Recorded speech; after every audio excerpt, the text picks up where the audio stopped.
They always say things are not exactly how they seem, whether in real life or in the celebrity vein or sports or politics. There's always secrets, always half truths, and always denial of some form or another. Some from a scale of 1 and 2 or 9 or 10. Now, what happened to Jeannie Francis and why she officially left General Hospital has pretty well been public domain for a number of years. So we're going to go by various public reports. We're culling some information from soapoperaspy.com talking about Jeannie Francis and her secret drug problems on a set of GH what led her to leave in 1981 as Laura, basically to save her soul and save her life. Now, if you watch the November 81 wedding of Laura Baldwin, Jeannie Francis, Luke Spencer, and Tony Geary, you're one of more than 30 million rabid GH fans that was obsessed with the super couple. Who didn't wish they were America's sweetheart in that beautiful white dress? For one, Jeannie Francis wished she was elsewhere. Turns out that America's soap sweetheart experienced deep onset trauma on the ABC show and it nearly ruined her life. Genie, of course, was the daughter of a renowned Broadway actor from Canada and landed the GH gig as her second ever acting job when she was just 14 back in 76. She had her first ever kiss on screen at age 15 with Ken Schreiner, who played her GH boyfriend, Scotty Baldwin, and later become her real boyfriend in the outside world.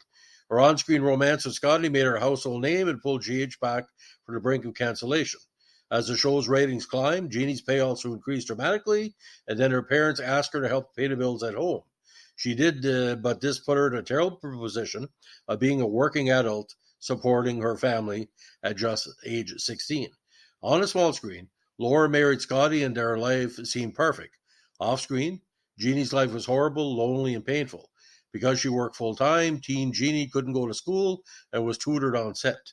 This meant she had no friends or social circle outside of work, and her co-workers were all much older than her.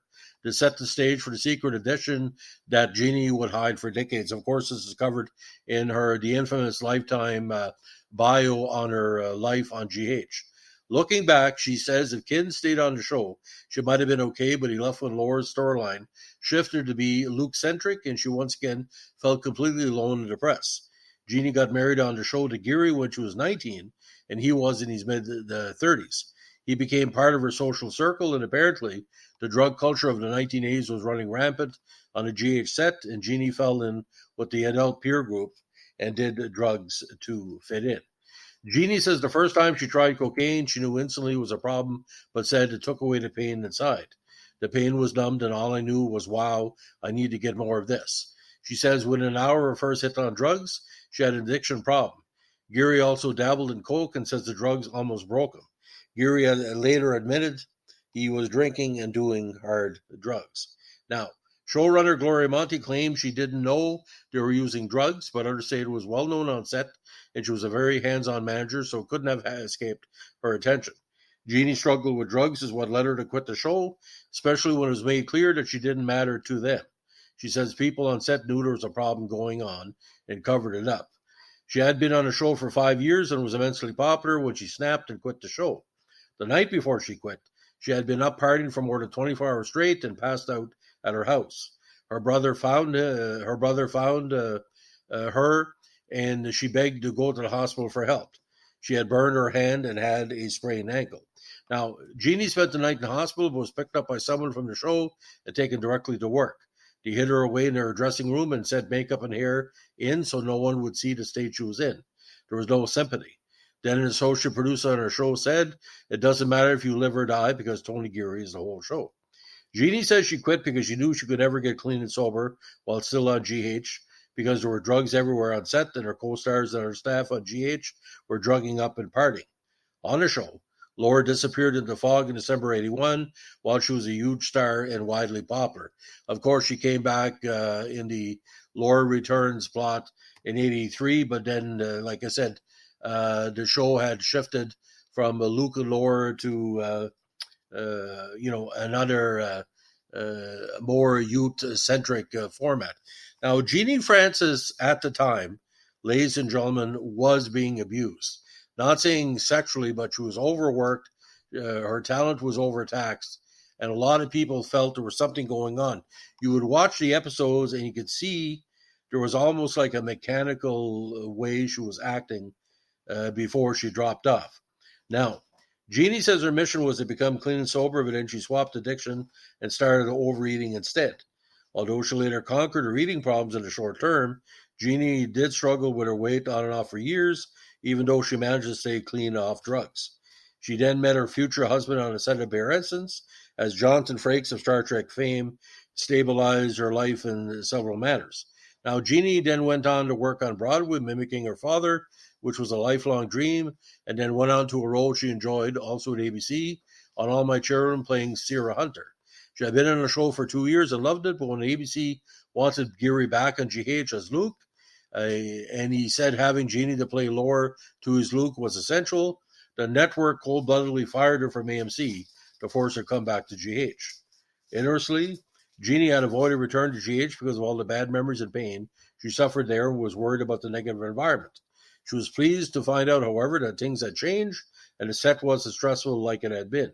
They also cast Laura and Luke a son named Lucky, played by the great Jonathan Jackson, and this made her time there even happy. Now, Genie was determined to protect Jonathan from the child star mistake she had fallen prey to and took him under her wing like a real mother figure. She said she wanted to protect him in a way she was never protected. Genie enjoyed her second stint on GH much more than her first and has come back to the show several times over the years, and including a long-standing time in the show now because she really now enjoys the role of Laura Spencer. Now, fortunately, Genie has completely conquered her drug and alcohol-related demons and food demons and hasn't even gone back down that terrifying path. But it's sad to think, as we're all watching Laura enjoy her fairy tale romances on the set, that her life was falling apart because of behind the scenes. It just goes to show you that you never really know what's going on in even the most idyllic seeming lives. Now, you got to understand, ladies and gentlemen, we look at the old Luke and Laura plots, and even with Laura and Scotty, with some trepidation, because with the Me Too movement now, it wasn't say she was sexually abused, but she was emotionally abused, and she was being groomed for things that were 4 or 5 years in the future, like early 20s. And my dad always said, what's going on? Like how old is Laura anyway? Like, she was made to seem she was older and she wasn't.